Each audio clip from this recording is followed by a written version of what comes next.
So we were doing a tour together, musical, back in 2001 rather, 2002. We'd been married for 3.5 years. 3.5 years, making good money, and we decided, okay, it's time to have a little boobala. Yeah. It was a couple months later when we got the news. We were in Washington, D.C. Yeah. And I brought the pregnancy test in to Robert, and we were pregnant. you, It was about 20 weeks. And I was dancing in the show, and my stomach would contract and it would get really hard. And I thought, oh, okay, I guess this is what's supposed to happen. I'd call my mom and she'd go, Tosh, it's been so long. I don't remember what you're supposed to feel at 20 weeks. So I started to think, well, maybe I need to stop dancing because the kind of dancing I was doing was a lot of jumping and all that. So I decided to leave the show and I went home to Florida. Robert stayed on the tour, and I hung out with my mom. Well, the pains kept coming and my stomach kept tightening every time I would move, stand up. It was just a constant tightening. Then it started to get uncomfortable. the show had moved to Orlando, so I went there, and she told me she had problems. So I came back from the show, drove back to Fort Lauderdale, and we went to see the doctor. I mean, her stomach was very, very abnormally large, and the doctors kept saying, no, everything's fine. Everything's fine. Everything's fine. I say, And no. you trust them because they're doctors. And we would look at the sonogram, and they'd say, see, he's fine, he's there. And I said, well, you know, he's not moving. You know, he's making his heartbeat and everything. And we always said, why is his fists Like all this. clenched? Why is his fists always clenched? Yeah, He had the his little thumb thumb up like that. Oh, no, that's fine. Went It was into early the- morning. My mom found me in my room and I was just rocking back and forth. And my mom said, Tosh, what's going on? I said, I'm really uncomfortable. And so she put me in the car and we went to the hospital in Florida, into the emergency room. And they examined me and they told me, you are in labor. Yeah, this You're was- actually having a baby. So you're in the hospital now, and everything seems to be good. You're on medication, you're doing the morphine. They got the thing around you. And I said, is it okay if I go back, on tour, go back? It was Charlotte, North Carolina. And she said, yeah, this baby's not coming out. I said, okay. So 2 days later, talking to her on the phone right before the show's about to go on, and she tells me what had gone on this day about the Right. doctor coming in. So the doctor came in, a specialist, and he was very quiet.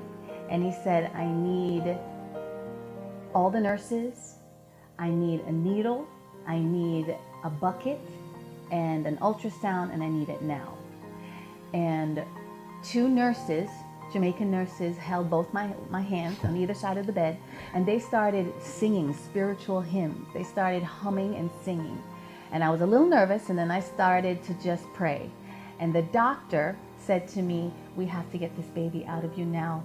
We can't find his stomach. We don't know what's going on. Because she was so big. I was so she big. was- I was in so much pain, and no one would believe me that something's wrong. I had called you, and you told me all that, and you said they're coming back, and they make me signing this waiver saying that I could die from this procedure. And I'm in Charlotte, and we're both crying, and I said, okay, just stay on the phone. So she's getting this thing done, this amniocentesis done, draining all the fluid. You're And on the I- phone. And I'm on the phone with her, and she's like, I'm like, how you doing? And she's out there, wow, there's so much liquid, there's so much coming out. And I said, everything all right? Everything, yeah. And so I stayed with her on the phone, and I said, I'll try and get a flight home as soon as possible.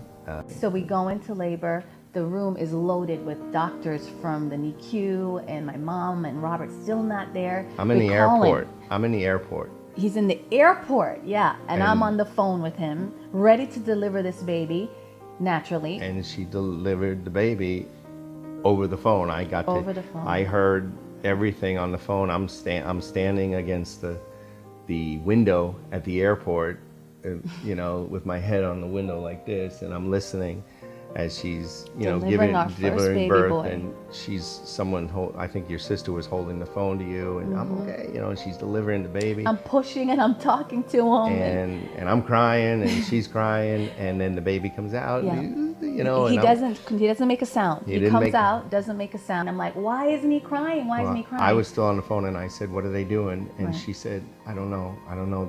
They're away." They took the baby, And they said he just ran. took it. He just took the baby. I said, Yeah. what's going on? I don't know.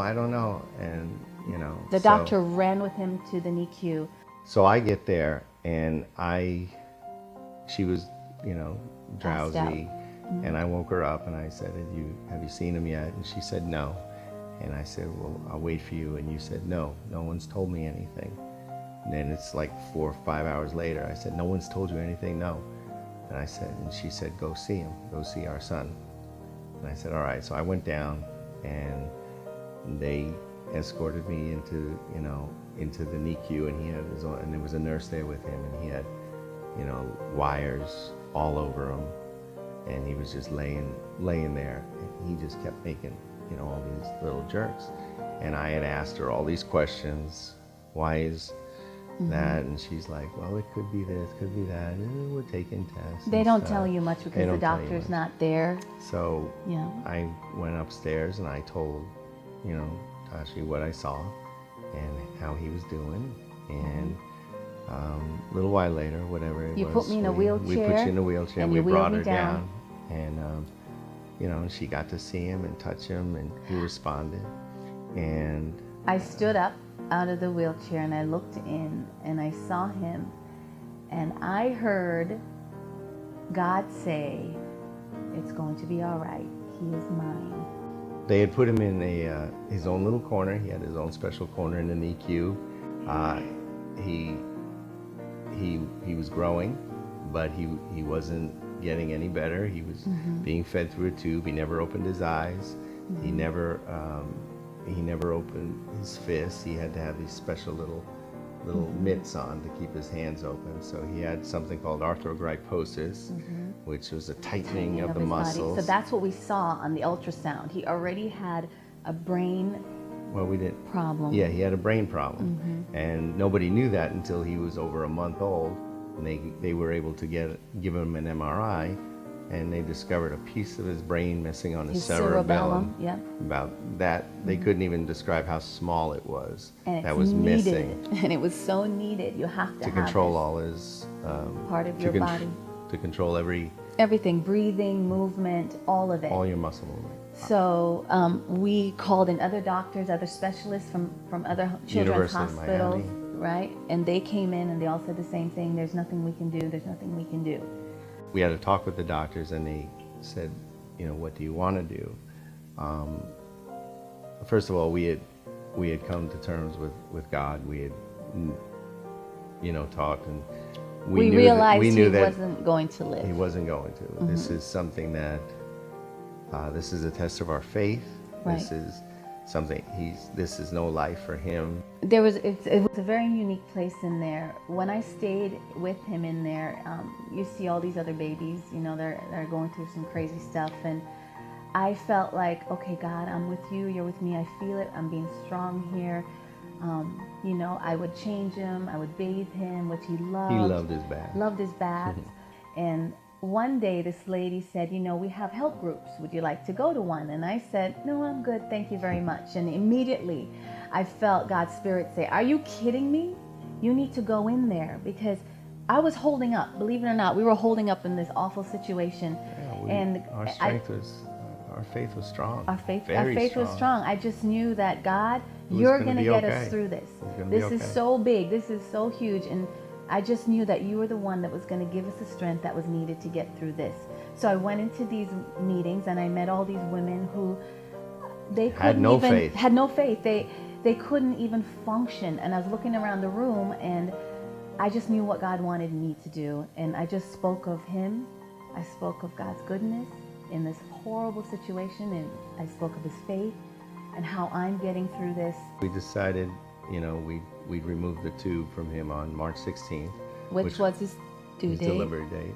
We still had that little ounce of faith, Hope. hope that once we would take it out, he would breathe.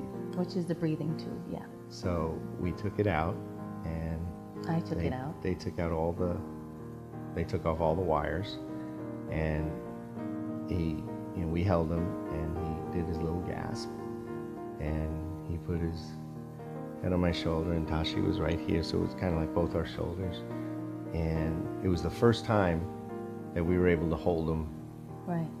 Without him being tight. without all the wires. He was limp, so He had no wires on. He had, it was the first time. and we watched him take his last breath. And he just, and we cried. Lots of crying. The nurse couldn't handle it. She had to come out. But we knew, the Holy Spirit just filled the room. And again, How Great Thou Art was playing.